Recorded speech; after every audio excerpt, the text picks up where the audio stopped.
எந்த ஒரு மூலிகை சாறு எடுத்தாலுமே அதிகபட்சமாக 30 மில்லிக்கு மேலே குடிக்காதீங்க. 30 மில்லி இல்லை ஒரு 15 மில்லி குடிச்சு பார்த்து 30 மில்லி ஆக்கிக்கோங்க.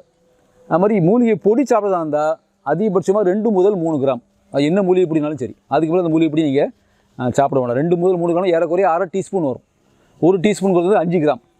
சாறு குடிக்கிறதுக்கு முதல்ல 15 மில்லி குடிச்சு பார்த்துட்டு அப்புறம் அது 30 மில்லி ஆக்குங்க. முதலே 30 மில்லி குடிச்சிட்டு வாயில் வைத்தால போய் நான் அந்த பச்சையிலே குடித்தேன் எனக்கு வைத்தால போக்குன்னு ஒரு மூலிகை மருத்துவ குறை சொல்லக்கூடாது. ஏன்னா ஒரு 15 மில்லி குடிச்சு பார்த்துட்டு அப்புறம் அது ஒத்துக்கிட்டதா இல்லைன்னு பார்த்துட்டு இது பண்ணுங்கள்.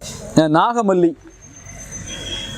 ரொம்ப நாளாக ஆஸ்மா வியாதியால் வருத்தப்படுதவங்களுக்கு, ரொம்ப நாளாக ஆஸ்மா வியாதியால் கஷ்டப்படுறவங்களுக்கு இந்த நாகமல்லி வேரை வந்து கஷாயம் பண்ணி குடிச்சிட்டு வந்தால் ஒரு 6 மாதத்துலேருந்து 1 வருஷத்துக்குள்ளே. இப்போ கஷாயத்தை பற்றி சொல்லியிருந்தேன். முதல்ல நான் பொடி அளவு சொல்லிட்டேன், சூரண அளவு இது சாறு அளவு சொல்லிட்டேன். கஷாயம்னா பொதுவாக 30 கிராம் மருந்து பொடி, 30லேருந்து 50 கிராம் மருந்து பொடி எடுத்துக்கோங்க. 1 லிட்டர் தண்ணி ஊற்றுங்க. அடுப்பில் ஏற்றி 1/4 லிட்டராக வற்ற வைங்க. 1/4 பங்கு 4க்கு 1 வற்ற வைங்க. வற்ற வச்சு வடிகட்டி அது ஒரு ஃப்ளாஸ்கில் வச்சுக்கோங்க. காலையிலேருந்து சாயந்தரம் வரைக்கும் இந்த 1/4 லிட்டர் ஒரு 50 மில்லியாக ஒரு 3 வேளையோ 4 வேளையோ 5 வேளையோ குடிங்க. சில என்ன பண்ணுவோம், 1/4 லிட்டர் அப்படியே ஒரே குடிச்சிடக்கூடாது.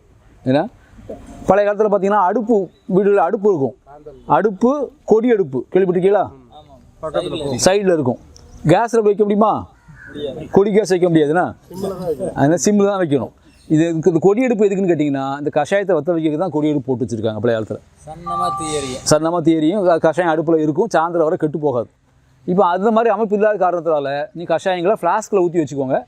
ஒரு 12 மணி நேரம் தாராளமாக அந்த இது கெட்டு போகாது. ஏன்னா கஷாயத்தை பொறுத்தவரையில் கஷாயமோ சாரோ எடுத்திங்கன்னா அதிகபட்சமாக 3 மணி நேரத்துக்குள்ளே பயன்படுத்திடுங்க. 3 மணி நேரத்துக்குள்ளே வச்சுருக்காதீங்க. 3 மணி நேரத்துக்குள்ளே ஆச்சாலே எல்லா ஒரு ஆர்கானிக் ப்ராடக்ட்டுமே என்ன ஆகும்னா ஃபெர்மெண்ட் ஆக ஆரம்பிச்சிடும். அடுத்து வேறு புது கிருமிகள் வந்து அதில் தேங்க ஆரம்பிக்கும். அப்போ அது வந்து விஷமாக மாறும். அதனால் கஷாயம் பொடி, கஷாயம் சாறு எல்லாமே அதிகபட்சம் 3 மணி நேரம். நீங்கள் 1 மணி நேரத்தில் பயன்படுத்துறது நல்லது. ஆனால் இப்போ ஃப்ளாஸ்க்கு இருக்கிறனால கஷாயத்தை மட்டும் நீங்கள் ஃப்ளாஸ்கில் ஊற்றி வச்சுக்கோங்க. என்ன